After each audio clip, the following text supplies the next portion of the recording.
दिक्कत यह है कि जब आप पहाड़ी स्पीकिंग एथनिक ग्रुप में अपर कास्ट को भी इसमें इंक्लूड कर लेंगे तो जितनी भी सीटें आज के बाद निकलेंगी, वो चाहे एजुकेशन में हो, प्रोफेशनल एजुकेशन में हो, या जॉब्स में हो, या अदरवाइज जो भी फैसिलिटीज़ गवर्नमेंट की तरफ से आएंगी, जो भी एलोकेशन ऑफ फंड्स होगा, कंपोनेंट प्लान होगा, वो सारा का सारा तथाकथित ऊंची जातियों को चला जाएगा।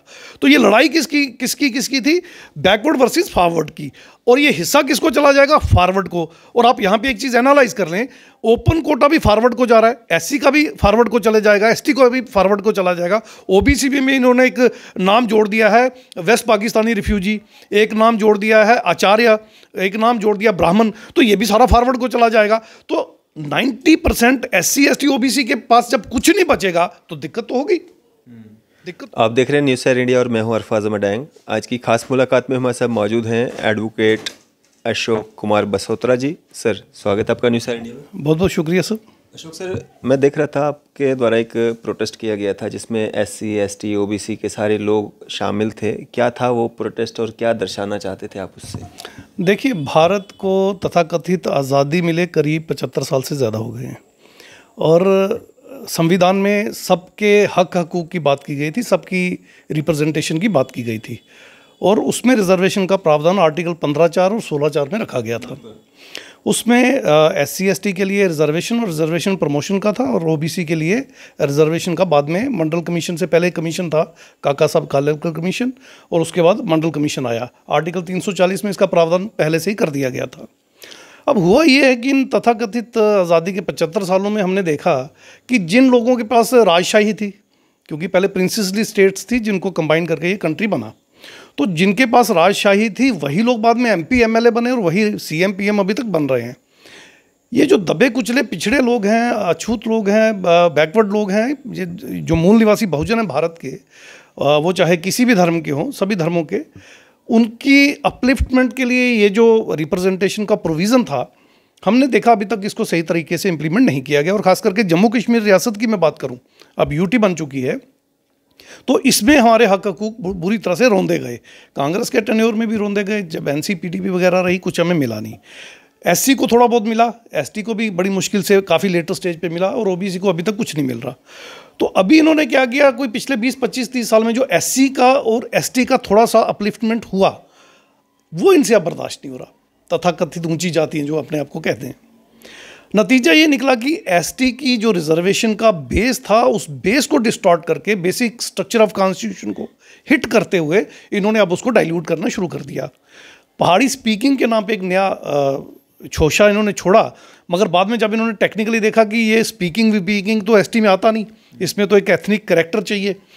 शेड्यूल 5 अगर आप कॉन्स्टिट्यूशन का पढ़ेंगे तो एक बेसिक कैरेक्टर है ट्राइबल्स का, तो वो इसमें नहीं मिल रहा।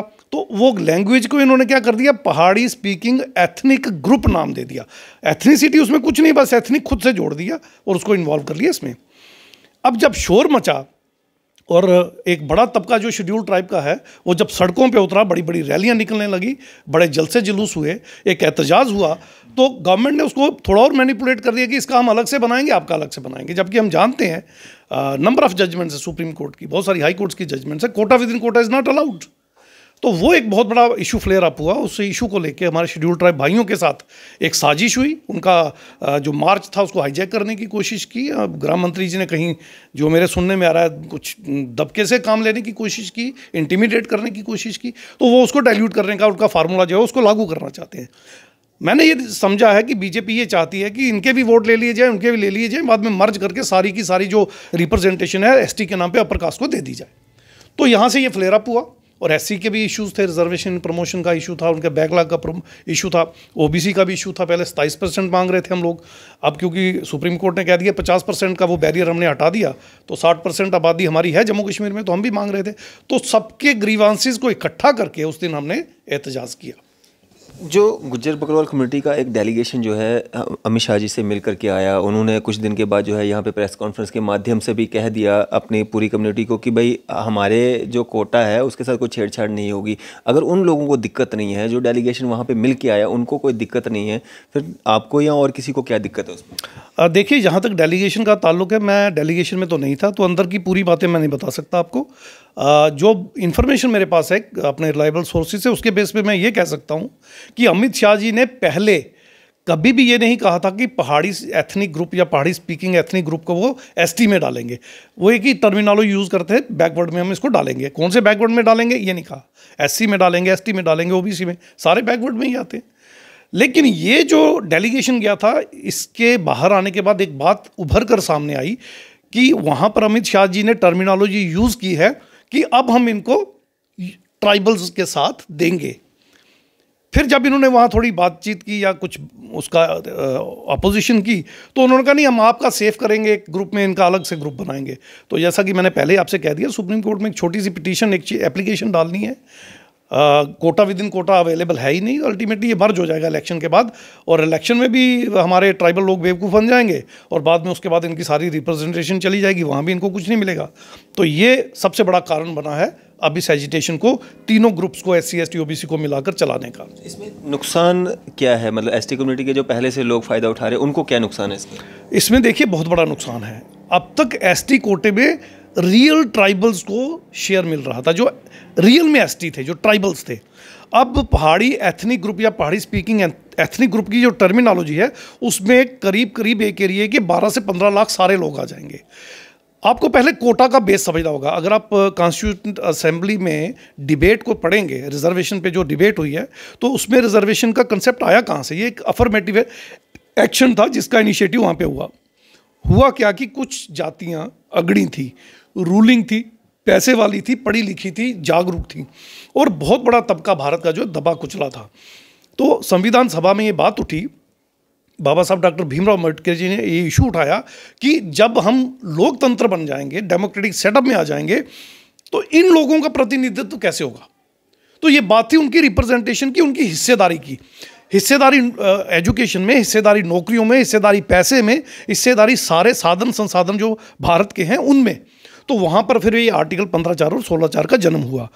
अब दिक्कत यह है कि जब आप पहाड़ी स्पीकिंग एथनिक ग्रुप में अपर कास्ट को भी इसमें इंक्लूड कर लेंगे, तो जितनी भी सीटें आज के बाद निकलेंगी, वो चाहे एजुकेशन में हो, प्रोफेशनल एजुकेशन में हो, या जॉब्स में हो, या अदरवाइज जो भी फैसिलिटीज़ गवर्नमेंट की तरफ से आएंगी, जो भी एलोकेशन ऑफ फंड्स होगा, कंपोनेंट प्लान होगा, वो सारा का सारा तथाकथित ऊंची जातियों को चला जाएगा।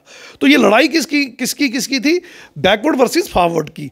और ये हिस्सा किसको चला जाएगा? फॉरवर्ड को। और आप यहाँ पे एक चीज़ एनालाइज कर लें, ओपन कोटा भी फॉरवर्ड को जा रहा है, SC का भी फॉरवर्ड को चले जाएगा, ST को भी फॉरवर्ड को चला जाएगा, OBC में इन्होंने एक नाम जोड़ दिया है वेस्ट पाकिस्तानी रिफ्यूजी, एक नाम जोड़ दिया है आचार्य, एक नाम जोड़ दिया ब्राह्मण, तो ये भी सारा फॉरवर्ड को चला जाएगा। तो 90% SC ST OBC के पास जब कुछ नहीं बचेगा तो दिक्कत तो होगी, दिक्कत तो होगी। और वही दिक्कत आज हमें है, वही दिक्कत। आगे क्या करने वाले हैं इसके बाद? देखिए, बहुत बड़ा एहतजाज हमने सोच रखा है, बहुत सारी प्लानिंग है उसमें, पूरी चीज़ें अभी फाइनलाइज नहीं हुई हैं।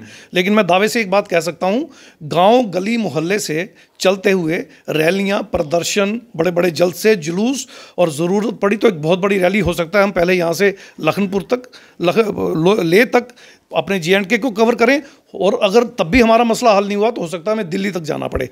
उसके साथ साथ एक नई अवेयरनेस कैंपेन हम चलाएंगे, एक जागरूकता अभियान हम चलाएंगे, जिसमें SC ST OBC अपने घर में हर अफराद को ये शपथ दिलाएगा, ये कसम दिलाएगा कि जिन लोगों ने हमारा पूरे का पूरा रिजर्वेशन कोटा ख़त्म करने की साजिश रची है, ये जो पॉलिटिकल पार्टी सत्ता में बैठी है, अगर ये हमारे साथ इस प्रॉब्लम को, इस डिस्क्रिमिनेशन को लगातार कंटिन्यू करती रहेगी, तो आने वाली इलेक्शंस में हम इसको धराशायी करेंगे।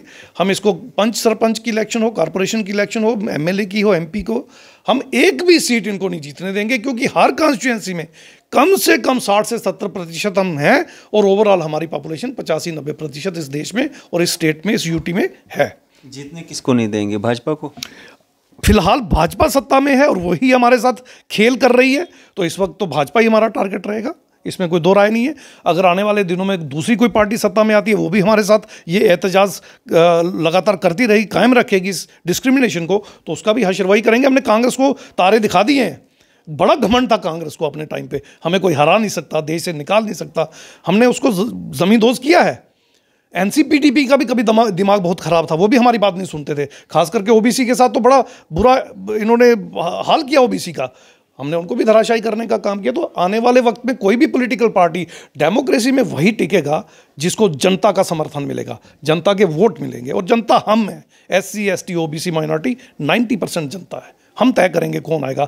और अब हम खुद सत्ता में आने के लिए पूरे प्रयास कर रहे हैं। आने वाले समय में हम वहाँ बैठेंगे, हम फैसला करेंगे किसको क्या देना है, किसको क्या नहीं देना है। और हम ये पूरा इंश्योर करेंगे कि हर तबके को उसका due share as per population percentage मिले। चलिए, शुक्रिया हमारे साथ बातचीत करने के लिए। बहुत बहुत शुक्रिया। तो ये थे हमारे साथ एडवोकेट अशोक कुमार बसोतरा जी। आपकी इस सब पे क्या राय है? पूरा जो भी इनके साथ इंटरव्यू हमारा आज का हुआ है, आप सब तक पहुंचा रहे हैं हम, और आपकी इस सब पे क्या राय है? अभी अपने सजेशंस जो हैं वो दे सकते हैं।